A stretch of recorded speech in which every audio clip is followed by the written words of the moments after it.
تعالي بقى نشوف وصفتنا النهاردة سهلة وبسيطة واقتصادية، لكن النتيجة دايما مضمونة من أول مرة. اعملي القرص الفلاحي بطريقة بسيطة جدا، من غير لا زبدة ولا لبن ولا لبن رايب. هنعمل بديل للبن بطريقة بسيطة جدا، هتوفر عليكي وفي نفس الوقت القرصة مغذية جدا للولاد، وهتبقى لذيذة لدرجة انها مش هتحتاج اي حشوات. هتوفر عليكي حتى قطعة الجبنة اللي هتحطيها عليها. كملي معايا الفيديو لانك دايما هتعجبك وصفات جدا لانها بسيطة ومضمونة. يلا بينا نشوف المكونات. بسم الله الرحمن الرحيم. في كسرولة حطينا كوبايتين من المية، معلقتين كبار من السمسم،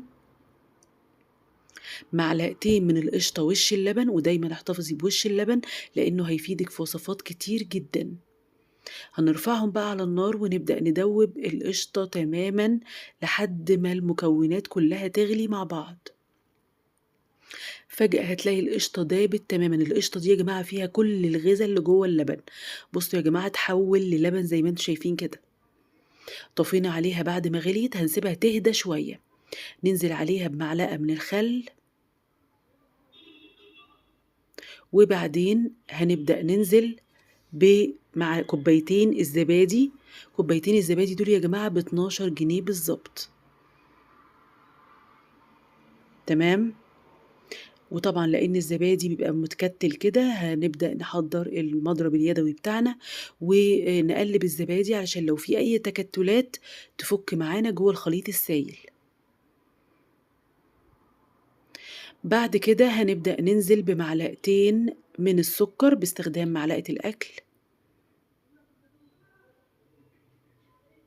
وكيس كامل من الخميرة الفورية.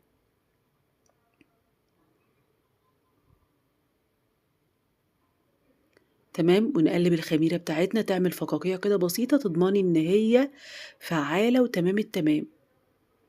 هنبدأ ننزل بقى بالمكون الدهون بتاعتنا، وهو نص الكوباية زيت ونص الكوباية سمنة.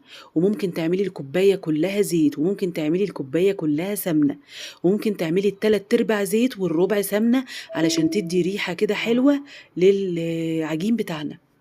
هننزل بمعلقة صغيرة من البيكنج باودر على الدقيق بتاعنا ورشة من الملح،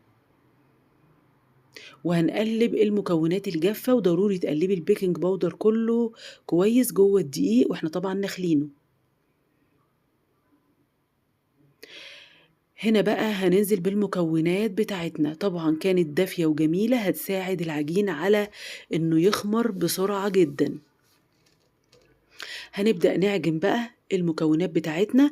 احنا مستخدمين كيلو من الدقيق، يبقى المكونات دي مكونات كيلو من الدقيق. وحطي السوائل كلها لانك مش هتحتاجي، يعني هي مظبوطه. ممكن تحتاجي بقى، طبعا دايما متفقين على حسب نوع الدقيق، تحتاجي معلقتين دقيق، مفيش اي مشكله خالص لو احتاجتيهم، لكن انا ما احتاجتش تماما. قلبتها وعجنتها كويس لمده ربع ساعه كده، ومش عايزين نبالغ في العجن علشان تفضل طريه وبتقطم معانا ما تبقاش بتشد. سيبناها تتخمر لمدة نص ساعة أو ساعة على حسب درجة المطبخ بتاعك، وبعدين شلنا الكفر من عليها بعد ما خمرت، وهنبدأ بقى نكورها كور متساوية قد بعض زي ما بتحبي حجم القرصة بتاعتك براحتك. وهنسيبها بعد ما نكورها ترتاح 10 دقايق علشان تتفرد معانا بمنتهى السهولة في الصواني. ولأن العجينة لينة بزيادة، يعني ملمس العجين بتاعي لين قوي لدرجة ان انت لو حبيتي تفرديها على الرخامة هتلاقيها بتلزق في الرخامة من كتر ما هي لينة. ودي نقطة مهمة علشان القرصة بتاعتك تطلع طرية. ولذلك لأنها لينة فأنا برش رشة دقيق كبيرة، لان انا في القرصتين الجايين دول انا هحشيهم عجوه زي ما انتم شايفين كده. يعني ممكن القرص دي تحشيها عجوه او تحشيها جبنه براحتك تماما. انا بوريك ان هي قابله للحشو، لكن انا ما حشيتش غير 4 قرص بس لانها كانت ساده تحفه. وانا دايما ببططها جوه الصواني لانها طريه ولينه قوي، فمعلش هتستخدمي كل الصواني بتاعتك وتفردي فيها، ودايما يبقى سمك القرصه سميكة. القرصة مش رقيقة يا جماعة علشان ما تنشفش معانا، القرصة سميكة زي ما انتم شايفين كده، هي سميكة. لسه هنخمرها، هنسيبها تخمر لمدة نص ساعة أو ساعة، وبعد ما تخمر هتبدئي بالصينية الأولى اللي انت عملتيها طبق فيه مية مش أكتر، وتدهني بالفرشة بتاعتك زي ما انت شايفة كده بالمية، وتدخلي الفرن مسخنينه قبليها بشوية من فوق ومن تحت. الشواية شغالة، ما ينفعش يا جماعة أولع من تحت وبعد شوية أجي أولع من فوق، القرصة بتاعتي هتنشف. الفرن بتاعي سخن جدا وبولع من فوق ومن تحت، وما بتاخدش 10 دقايق وبتطلعيها تبخيها ببخاخة مية وتغطيها بقطعة من القماش، وكلي أحلى قرص ممكن تاكليها، أحلى من أي قرص ممكن تجيبيها من المخابز. وادعيلي ما تنسيش دايما الدعوة. أتمنى الوصفة تكون عجبتكم.